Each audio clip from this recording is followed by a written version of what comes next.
Kisah ini akan menyoroti seorang pria bernama Rocky yang memiliki postur tinggi dan berotot. Saat ini, Rocky baru saja sampai di tempat kontrakannya dan mendapati seorang gadis kecil bernama Naomi pasti ada di situ. Rocky tergolong sebagai orang yang pendiam dan tidak terlalu memperhatikan setiap perkataan Naomi. Ia dikenal sebagai pria tampan, di mana hampir semua orang di sekitarnya tidak ada yang mengetahui namanya yang sebenarnya. Rocky juga menjalankan sebuah bisnis penggadaian yang menerima berbagai barang, mulai dari peralatan elektronik hingga hewan, surat tanah, BPKB, SKPNS, dan lain-lain. Kedatangan Naomi ke tempat itu bertujuan untuk menggadaikan MP3 miliknya seharga Rp500. Namun, ketika Naomi hanya menerima setengah dari angka tersebut, ia menyatakan bahwa ia menambahkan lagu-lagu kesukaan Rocky. Hal itu membuat Rocky memanggil Naomi kembali untuk melunasi sisanya dan sekaligus mengajaknya makan di kontrakannya. Saat mereka sedang menyantap makanan, Rocky teringat kenangan bersama istrinya saat melihat kalung yang dikenakan Naomi dan bertanya mengenai alasan Naomi mengumpulkan uang. Tidak lama kemudian, ibu Naomi yang bernama Anna datang untuk mencari keberadaan Naomi. Namun, Rocky yang tidak ingin melihat Naomi dimarahi oleh Anna berusaha menyembunyikannya. Setelah mengetahui bahwa Naomi ada di situ, Anna kemudian menggadaikan kameranya demi membeli beberapa gram bubuk terlarang. Naomi yang melihat ibunya dalam keadaan mabuk parah memutuskan untuk pergi ke kontrakan Rocky karena merasa terganggu akibat teman-teman ibunya yang datang silih berganti. Meskipun Rocky dikenal sebagai sosok yang pendiam, ia menunjukkan kasih sayangnya yang besar terhadap Naomi yang hidup dalam situasi yang cukup memprihatinkan. Keesokan harinya, sebelum berangkat ke suatu tempat, Rocky mendapatkan pesan dari Naomi yang telah bangun lebih awal, yang membuatnya tersenyum sedikit menyaksikan tingkah nyeleneh Naomi. Dalam perjalanan, Rocky mendengarkan sebuah lagu yang mengingatkannya kembali pada kenangan bersama istrinya, yang sebenarnya menjadi tujuan Rocky pergi ke makam sang istri. Setelah kembali dari makam, Rocky menemukan Naomi dalam masalah karena dituduh mencuri. Ketika polisi menanya tentang orang tua Naomi, ia menunjuk Rocky meski Rocky tanpa acuh tak acuh. Di malam hari, Rocky bertemu Naomi lagi tanpa ada rasa marah dari Naomi terhadap insiden siang tadi. Tak lama setelah itu, Rocky mendengar ucapan pemilik toko yang menyarankan agar Rocky lebih menghabiskan waktu dengan Naomi seperti orang tua biasanya. Dari ucapan pemilik warung tersebut, Rocky merasa terdorong untuk menyusul Naomi yang berjalan sendirian. Alih-alih meminta maaf, Naomi justru meminta agar MP3 miliknya dikembalikan dan bersedia membayar dengan sebuah kartu. Perasaan sedih menghantui Rocky atas tindakan yang sudah dilakukannya, hingga Naomi meluapkan kekecewaannya karena Rocky tidak mau mengakui bahwa ia mengenal Naomi, bahkan hanya sekedar berpura-pura. Naomi pun mengungkapkan bahwa ibunya sering mengatakan seharusnya mereka berdua mati saja. Setelah mengungkapkan semua perasaannya, Naomi pun pergi meninggalkan Rocky begitu saja. Setiba di rumah, Naomi melihat ibunya sedang disakiti oleh orang asing. Tidak diketahui siapa orang itu, namun tindakannya sangat kejam hingga membuat Anna menderita di depan Naomi yang masih kecil. Sejenak, kita akan diajak kembali ke beberapa bulan lalu sebelum Anna mengalami penyiksaan. Pada saat itu, terdapat seorang polisi bernama Pak Samsul bersama dengan inspektur yang tengah menyelidiki kasus narkoba dan kejahatan lainnya. Karena belum mengetahui siapa saja yang terlibat, Pak Inspektur meminta Pak Samsul untuk kembali ke markas polisi. Sesampainya di markas, Pak Samsul segera menjelaskan individu-individu yang terlibat, yaitu mantu si pemasok dan penjual di pasar, Football yang merupakan tangan kanan mantu, dan Edwin, seorang distributor di lapangan. Ada juga Pereira Brother, yaitu Alu dan Kevin, yang memiliki kedekatan dengan mantu. Terakhir, ada Attila yang merupakan bodyguard dari Pereira Brother dan selalu membersihkan jejak dari aktivitas ilegal mereka. Ternyata, Pereira Brother juga mengelola bisnis pelelangan barang-barang dari wisatawan yang masa tinggalnya telah habis. Jika para wisatawan tidak dapat melunasi utang, Pereira Brothers sering menjadikan mereka sebagai kurir untuk mengantarkan barang ilegal. Lebih parahnya lagi, Pereira Brothers juga terlibat dalam perdagangan organ tubuh manusia. Ada satu anggota sindikat mantu bernama Carla yang menjalankan bisnis penjualan serabi lempit dan mengeksploitasi anak-anak di jalanan kota dengan meminta-minta, yang bertujuan untuk mengatasi kekacauan serta menangkap seluruh anggota sindikat tersebut. Pak Inspektur memerintahkan semua polisi untuk segera melaksanakan operasi penangkapan. Singkat cerita, Football pergi ke tempat hiburan malam untuk melakukan transaksi dengan salah satu pelanggannya. Tanpa disadari oleh Football, ada seorang anggota polisi yang mengawasinya dan segera melaporkan kejadian tersebut kepada Pak Samsul. Football pun menelepon seorang pelayan untuk mengambil barang yang ia bawa dan menyerahkannya kepada pelanggan. Tanpa sepengetahuan pelayan, seorang anak berusaha masuk ke ruang ganti, menyerangnya, dan membawa kabur barang tersebut. Setelah melihat Football bersiap untuk pergi, polisi itu kembali menghubungi Pak Samsul dan mempertanyakan langkah selanjutnya. Di mana Pak Samsul meminta polisi itu untuk segera menyerang Football. Setelah menjatuhkan Football dan membawanya ke kantor polisi, Pak Samsul beserta rekannya segera menuju ruang ganti untuk mencari barang bukti. Namun, mereka tidak menemukan barang bukti apapun karena sudah dibawa kabur oleh anak tersebut. Merasa marah karena barang berharganya hilang begitu saja, Kevin mengalami kerugian besar. Ia lalu membawa pelayan itu ke markas untuk memberikan kejutan sebagai bentuk hukuman. Meski telah menyatakan bahwa pelayan tidak ingat apapun, Kevin sama sekali tidak mempercayainya dan langsung mengambil tindakan yang tegas. Keesokan harinya, mertua yang mengetahui bahwa barangnya telah hilang memanggil Kevin ke tempatnya dan memberikan beberapa pukulan. Menurutnya, barang tersebut merupakan aset penting yang dapat memperlancar bisnisnya. Dengan memiliki barang itu, tidak ada yang bisa menghentikan penjualannya. Bahkan pemerintah pun tak akan bisa berbuat banyak. Segala cara akan dilakukan demi mendapatkan kembali barang berharga tersebut. Mertua memberikan tenggat waktu 3 hari kepada Kevin sebelum orang yang memesan barang datang. Jika tidak, mertua mengancam akan menjual ginjal Kevin dan juga saudara-saudaranya. Setelah kembali dari tempat mertua, Kevin menghubungi Alu untuk melaporkan mengenai semua wanita yang telah diperiksa, kecuali Ana yang keberadaannya masih misterius dan diduga sebagai pencuri barang tersebut. Di sisi lain, suami Ana sedang berusaha mencari tahu di mana bubuk terlarang itu disimpan, karena dia sadar bahwa barang yang mereka ambil adalah milik sindikat mertua. Tentunya, sindikat tersebut tidak akan membiarkan pencurinya hidup tenang. Kembali ke waktu sekarang, Rocky, yang baru tiba di rumah, terkejut saat melihat 2 orang yang dia kenal mengarahkan pisau kepada dirinya. Namun, siapakah Rocky sebenarnya?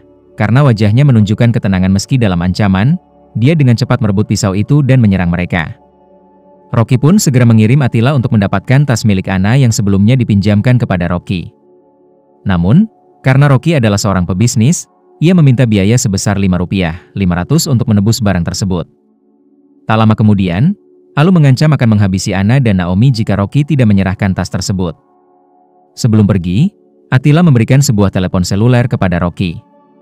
Menyadari bahwa Naomi dalam bahaya, Rocky segera berlari mengejar mobil yang membawa Naomi untuk menyelamatkannya.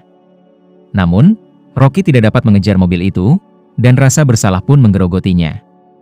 Demi menyelamatkan Naomi, Rocky siap melakukan apapun yang diminta, di mana Alu berencana menjadikannya umpan untuk mengantarkan barang ke markas mertua, yang ternyata meminta Rocky untuk membawa bubuk terlarang ke tempat persembunyiannya.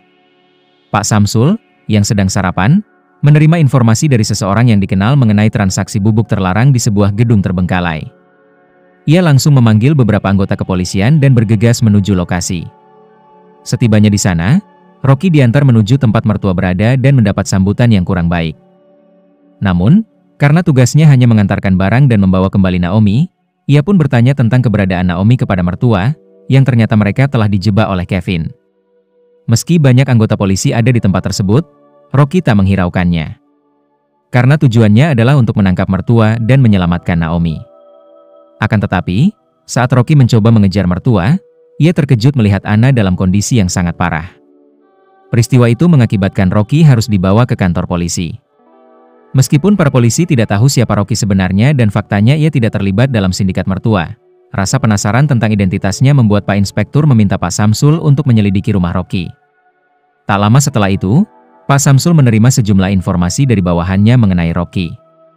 Meskipun informasi tersebut belum lengkap karena tidak ada catatan tentang Rocky sejak tahun 2009. Oleh karena itu, Pak Samsul meminta anggotanya untuk mencari informasi lebih lanjut. Sementara itu, Rocky ditekan oleh Pak Komisaris untuk mengungkap keterlibatannya dengan sindikat mantu. Tidak lama berselang, salah satu anggota polisi mendekati mereka membawa berkas milik mantu. Di lokasi tersebut, Rocky melihat kartu yang pernah diberikan Naomi, dan itu langsung mengingatkannya pada Naomi. Masih di rumah Rocky, Pak Samsul terkejut menemukan mayat yang tergeletak tak bergerak, sehingga ia segera menghubungi kantor polisi dan mendapat kabar bahwa Rocky telah berhasil melarikan diri.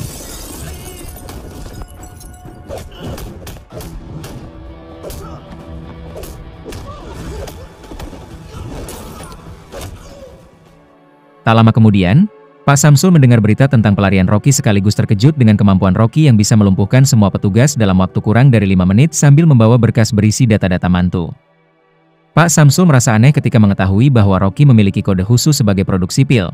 Jadi ia meminta anggotanya untuk menjelaskan situasi yang sedang berlangsung dan menemukan sebuah email yang dikirim oleh seseorang.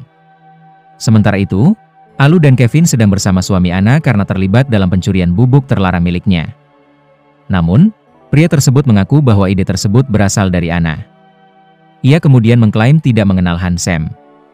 Namun, karena Alu tidak mendapatkan informasi yang dibutuhkan, ia segera mengambil tindakan terhadap pria itu. Setelah menyelesaikan suami Ana, Kevin pergi ke lokasi di mana mantu berada. Kedatangan Kevin di sana berniat untuk mengingatkan mantu tentang pekerjaan aslinya sebagai penjual organ manusia serta berniat untuk membunuh mantu dan menjual semua organnya. Naomi yang diturunkan di depan markas Carla langsung dibawa Carla ke tempat pengumpulan anak-anak. Alih-alih bertemu ibunya, Naomi justru dimasukkan ke dalam sebuah ruangan yang dipenuhi anak-anak dan dipersiapkan untuk dijadikan pengemis. Sementara itu, Rocky kembali mencari ponsel yang telah dibuangnya sebelum menuju markas mantu. Tak lama kemudian, ia berhasil menemukan ponselnya dan berniat menuju toko ponsel yang terlihat jelas di belakangnya.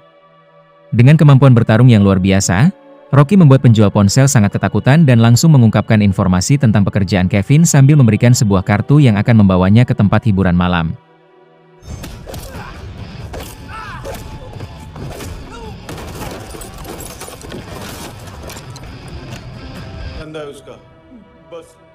Di sisi lain, saat Pak Samsul melakukan penyelidikan, ia menemukan beberapa informasi yang mengejutkan mengenai Rocky.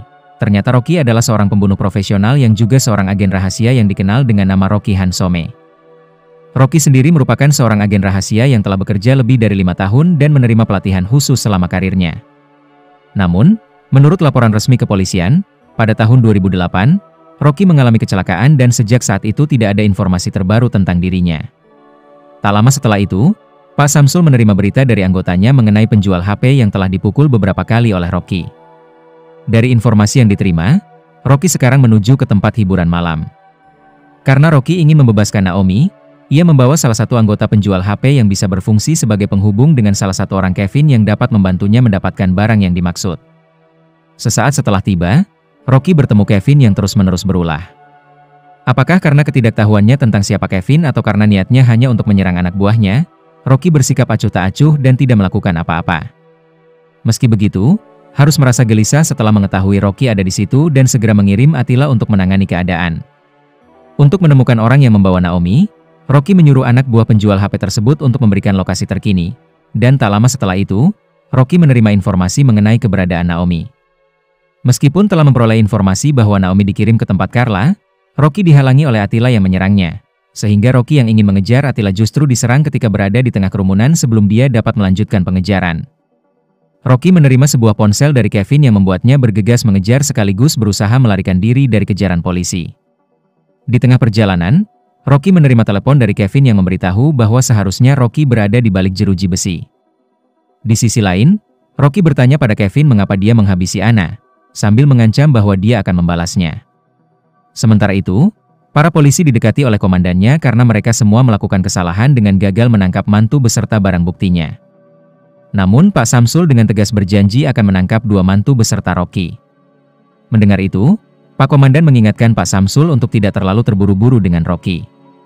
Karena luka yang dialami sebelumnya, Rocky pergi ke apotek terdekat untuk mendapatkan obat yang dibutuhkan. Setelah mendapatkan obat, Rocky menuju rumah lamanya untuk merawat lukanya. Saat mengobati luka, Rocky teringat kenangan bersama mendiang istrinya yang sedang hamil. Ingatan itu mengingatkannya saat dia berada di rumah sakit untuk memeriksa kehamilan istrinya.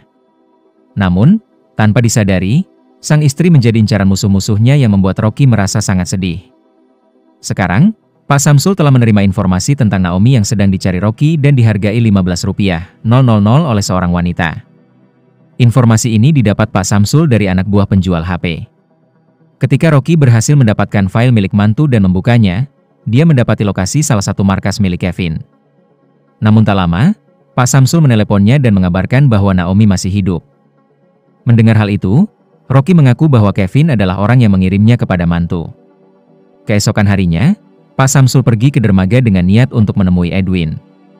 Sempat ingin membela diri, Edwin malah dibuat tak berdaya setelah Pak Samsul menemukan bubuk terlarang yang disembunyikan di dalam tongkatnya. Setelah berhasil melumpuhkan Edwin, Pak Samsul akhirnya mengetahui bahwa anak itu digunakan sebagai kurir untuk mengantarkan bubuk terlarang yang diambil dari mobil mainan dan dikirim kepada zona untuk dimainkan, lalu dari zona bermain ke pembeli, dan dari pembeli kembali ke zona bermain. Kemudian, Rocky yang sedang mengawasi situasi ternyata dicurigai oleh pihak kepolisian.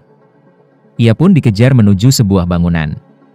Meski polisi memburu Rocky, ia tetap melanjutkan pengawasannya hingga akhir. Singkat cerita, Rocky menuju tempat produksi bubuk terlarang dan melihat anak-anak yang bekerja untuk menyelesaikan barang tersebut. Pekerjaan itu diawasi langsung oleh Alu. Selain itu, Rocky juga menemukan ruang operasi dan melihat sebuah mayat yang seluruh organ tubuhnya telah dijual. Selanjutnya, dia menemukan mayat seorang anak kecil yang membuat kemarahan Rocky semakin memuncak. Setelah berhasil menangkap Alu, Rocky memerintahkan Kevin untuk segera membawa Naomi ke suatu lokasi. Jika tidak, dia akan menghancurkan Alu beserta tempat persembunyiannya secepatnya. Saat itu, Naomi sedang bersama Attila dan seorang dokter bedah. Ia kembali bertanya tentang ibunya dan baru mengetahui jika ibunya telah meninggal. Tidak lama setelah itu, dokter mulai melakukan operasi. Di sisi lain, polisi berhasil menyelamatkan anak-anak yang telah dieksploitasi oleh Carla. Untuk Carla sendiri, ia mendapatkan hukuman setimpal dengan dipenjarakan. Saat Rocky tiba di lokasi yang dituju, dia disambut dengan tembakan dari Attila.